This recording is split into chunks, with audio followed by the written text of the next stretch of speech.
Mama Sports Talk Worldwide with some news from the world of boxing. So y'all know what time it is. You ain't in a rush to get concussed, baby. Now, some, junior welterweight news slash welterweight news in the boxing scene, right? We have an undisputed, we ain't got many of them, right? This boxing right now, we got 3 undisputed fighters, right? Think that's how rare it is to be undisputed. 3 of them. Alexander Usyk, Terrence Crawford, and Josh Taylor. Now, Canelo, he has a lineal champ in his division, which is David Benavidez, but we're going to go and give him 168 pounds. So I'm wrong. Let's give it 4. I just got to, it's got to be an asterisk next to Canelo, but okay, whatever. So we got 4 of them right now, right? We got 1,000 divisions and only 4 undisputed champions, and probably only 4 of them trying to get undisputed. So there's a problem. So they're special, in my opinion, right? Because I always tell you I watch boxing to find out who's going to become undisputed and who's the very best, which that's one of the reasons you should be watching boxing. But one of them is Josh Taylor, right?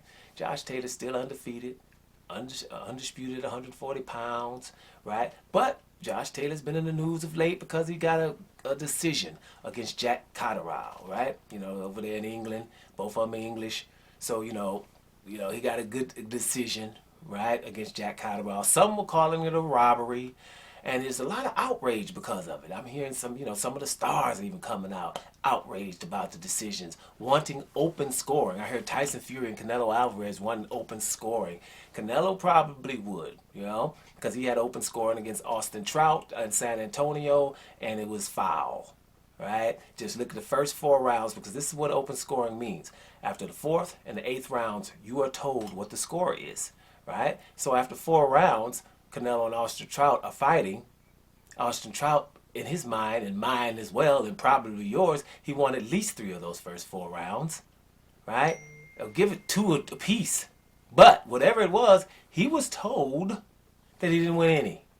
So Austin Trout had to changed his game plan and started trying to run up on Canelo and got clipped, and it went down once. Still got up, close fight, but Canelo gets the nod.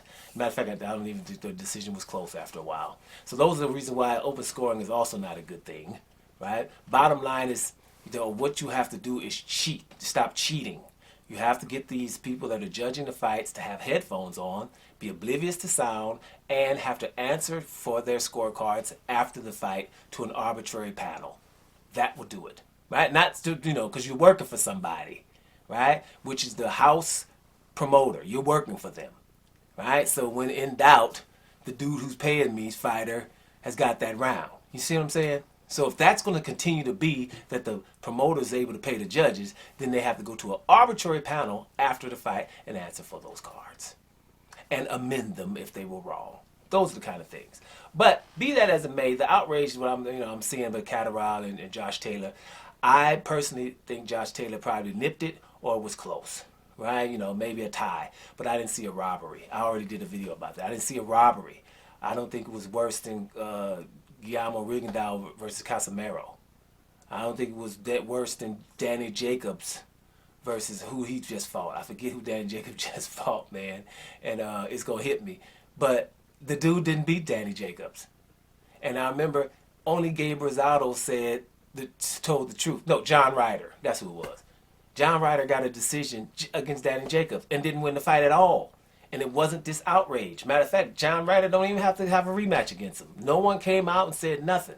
John Ryder, matter of fact, is in the running to fight Canelo in December. And I'm telling you now, John Ryder is not going to have Canelo. This is how powerful Canelo is. John Ryder, you ain't fighting until I get around to you. Right? You don't rematch your boy Daniel Jacobs, even though you didn't beat him. And don't fight the WBA regular title holder in David Morrell, because I ain't going to fight him if he beats you.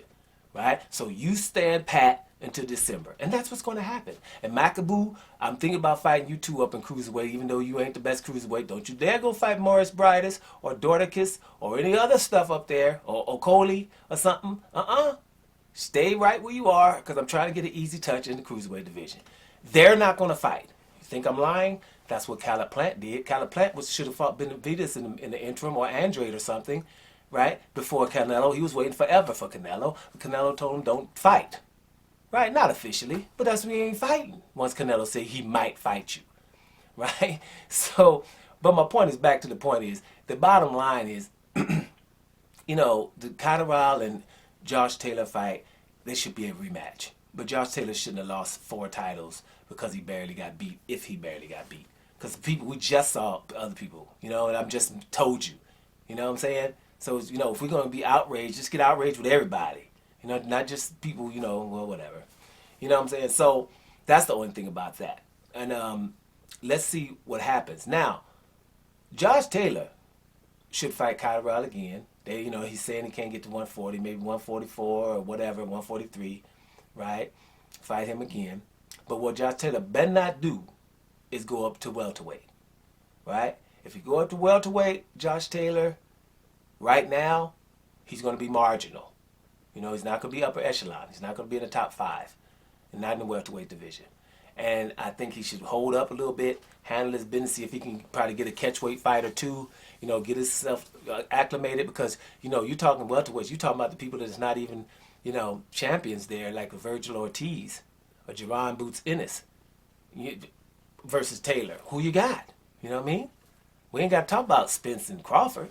Who you got? Maybe, you know, because people always keep disrespecting Ugas until he fights Spence. Because even Ugas gets disrespected after beating Pacquiao.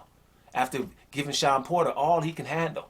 Still gets disrespected. So, Josh Taylor, and then, you know, Josh Taylor, you still got the Danny Garcias over there. Although Garcia going to probably go up to 154.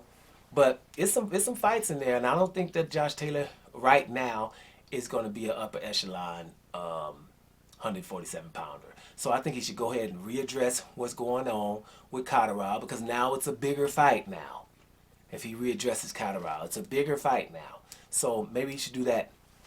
Don't take your butt up to no 147 and become marginal, especially seeing as though you're undisputed. Give yourself a little bit more time, handle some business, go to 147 after a spectacular win. After this win right here, going up there, ain't nobody going to be scared of you, and you're going to be smaller than them. And you're going to have some problems. Let's hope he's seen this video. Doma Sports Talk Worldwide. And I'm up out of here, y'all.